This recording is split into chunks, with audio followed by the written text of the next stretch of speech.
I come from a single parent family, and my mum struggled a lot when we were little children and was always trying to find ways to make our Christmases better because we didn't have a dad there, and she knew that we missed him at Christmas time. And so we had advent calendars, and we made our own Christmas decorations for the tree. We actually went and found trees in forests and brought them home because we couldn't afford to buy them. We made a Christmas cake together. It was really a wonderful time, but she still struggled. And I can remember the first time she gave me the book when I was 10, and she said, "I think you're going to enjoy this. I think this will lift your spirit. I hope the story stays with you." And it did. And so when I moved abroad in my 20s and I went to Africa, I was living in Libya, which is a tough country to live in, and it's Muslim, so they don't celebrate Christmas. And as it turned out, it looked as if I wasn't going to be able to go home for Christmas. So what did I do? I sat on the roof of my office building in downtown Tripoli, and I read A Christmas Carol, which was really weird because the call to prayer would be blaring over the loudspeakers, as you know it does, and Arab life teemed around me, and I did get the sense of irony that I was actually kind of closer to Jesus then than at any other time in my life at that point. And then a few years later, I found myself in Dubai. Dubai is another Muslim country, but unlike Libya, they celebrate Christmas. And they celebrate it because there are so many Christian people living there that it makes money. And so the oddest thing in the world is when I was working at a hotel and I had to work on Christmas Day, and through the windows at the back of the hotel, you could see the swimming pools and all the children with their plastic rings, and inside the hotel there was fake snow and Santa on a sleigh suspended on the ceiling, and there were all the waiters and waitresses dressed in Victorian outfits singing In the Bleak Midwinter with sweat pouring down their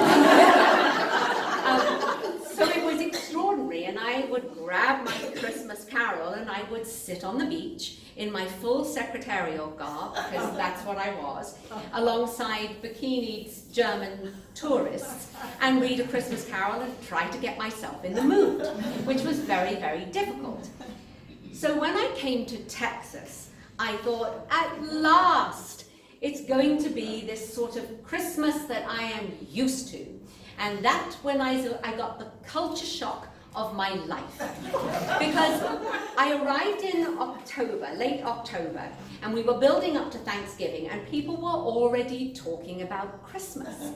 And there was a Christmas store, which was open all year round in those days. And this is 25 years ago. But as soon as Thanksgiving was over, it's worse now, I know. It's actually after Halloween now. But then it was after Thanksgiving. People had their trees up right away. And all the music started to come out in the stores. And it wasn't what I thought of as Christmas music, which is sort of kind of spiritual and carols. It was Old Saint Nick and Santa Baby. And I saw Mama sitting on Santa Claus' knee and things like that. It wasn't what I thought of, because I still had this image of, and then you know there's a movie out now called The Man Who Invented Christmas, because it is said that Charles Dickens kind of created Christmas as we know it today. But that was my image of it, and I actually grew up in a country where it was cold at Christmas.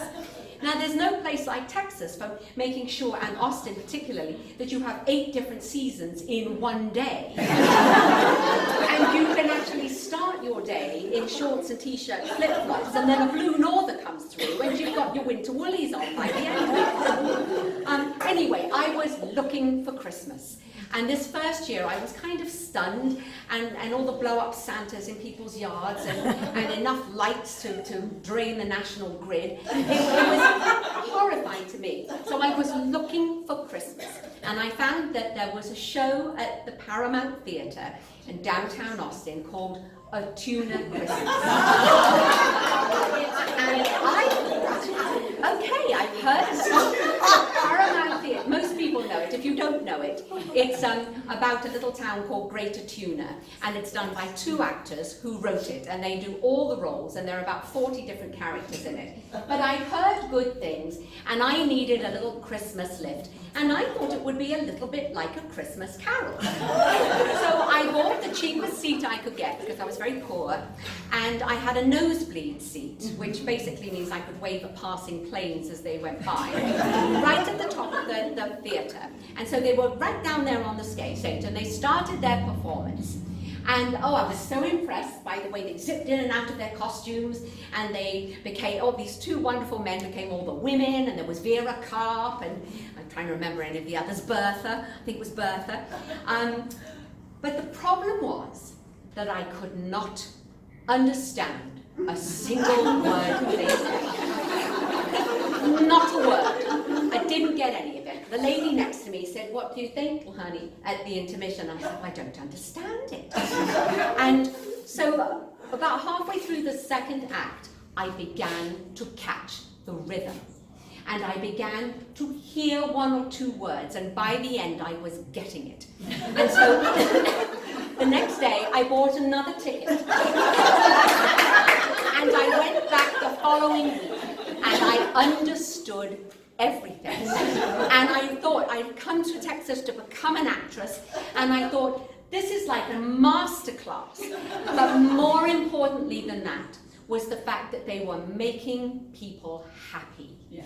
And all I could think at the end of the 2nd time I saw the show was, this is Christmas. It's about joy. It's about what you feel on the inside. It doesn't matter what people are doing on the outside. Christmas is a feeling. And if you have that feeling, you can have Christmas every day, and you don't need to start it the day after Thanksgiving.